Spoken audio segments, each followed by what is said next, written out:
Welcome back to Weather Nation, and we appreciate you being with us. Minneapolis, Kansas at the moment. Big thunderstorm still moving through the area. Several tornado warnings that we're watching as well. East of Lincoln, over to Clay Center, Concordia.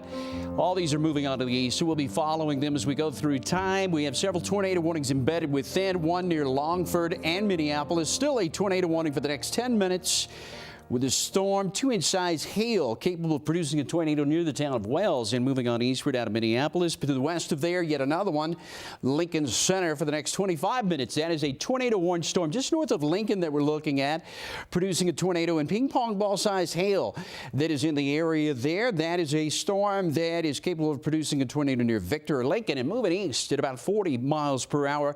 Right now, besides the tornado warnings, and I know we still have some, I'm watching this one into Minneapolis. Let me just take a look. We're going to go down and look at our velocity data. Inbound and outbound, a little cluttered here at the moment, but I still think there's the potential to produce a tornado very rapidly there into that area, as well as some of these others that we're looking at. So we're going to follow that through the next several hours. Large hail still a big threat. A couple of severe thunderstorm warnings to the north all the way back up into Wisconsin that we're looking at there too.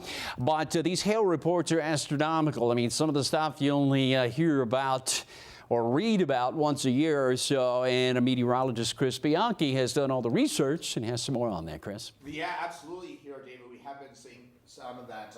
We've certainly been talking about some of that large hail out here through parts of Nebraska and Kansas, and now up to 19 tornado reports so far here on your Tuesday. Most of those in through Kansas, and some of these will be duplicates, but that is a fairly significant amount of tornadoes that we've seen so far here. And for the state of Kansas, almost a sure bet that today you've seen your first tornado in 2018. Also likely that the state of Oklahoma today seeing their first tornado of 2018 as well. Your latest first tornado on record, if that is confirmed. All these yellow dots, hail, and tons of it, as David was alluding to.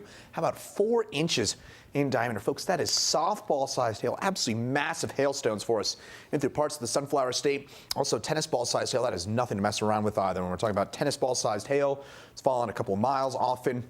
And as a result, when we're seeing that, that is likely leading to damaged windshields and things of the like, and also golf ball-sized hail for you in Athol and Rush Center, both in Kansas as well. Nebraska seeing some of that. That is egg-sized hail in Bellwood and Abie out there in Nebraska. And also lots of golf ball-sized hail reports out through other parts of Nebraska. Tornado watch does continue till 10 p.m. Central Time. Does include Omaha and Lincoln. We have seen this trimmed back over the last few hours. Likely we'll see that as well as these storms continue to migrate their way off towards the north and east. Would imagine this area would be the next area to be kind of chopped off here by the watch. Further north and east, this is unlikely to be touched over the next few hours because the threat force and these strong storms still making their way through Iowa as well as in the southern parts of Minnesota, as well as into far western reaches of Wisconsin, where we are likely looking at maybe at least another round of storms, if not maybe a second batch, as all of this still has to move its way on through.